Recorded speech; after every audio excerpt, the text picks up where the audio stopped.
રાજકોટના ધોરાજી સરદાર પટેલ માર્કેટિંગ યાર્ડમાં લાલ ડુંગળીની પુષ્કળ આવક થઈ છે, પરંતુ આવકની સામે ડુંગળીના ભાવ ગગડ્યા છે।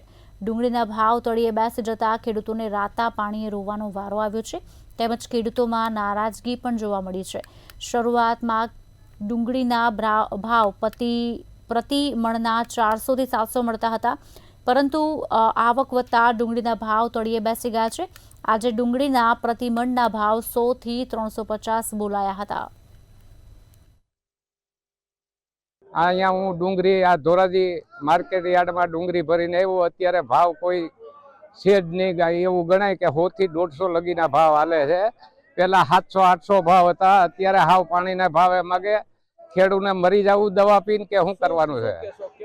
અને ખર્ચા તો દુનિયાના લાગે, વીઘે 25-30-40 હજારનો ખર્ચો થાય।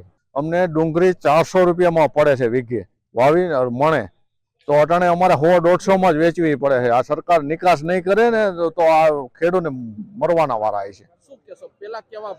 પેલા 700-800 ભાવ હતા અને અત્યારે તો 100-150 રૂપિયા ખેડૂતને બહુ નુકસાની જાય છે। અટાણે ડુંગળીનું બજાર ઘટી ગયેલું છે, બરોબર। 700 થી 800 રૂપિયા હતા, અત્યારે 200 થી 150 રૂપિયા બજાર બોલે છે। ત્યારે ડુંગળીની આવક વધી ગઈ છે એટલે ભાવ ઘટી ગયા છે।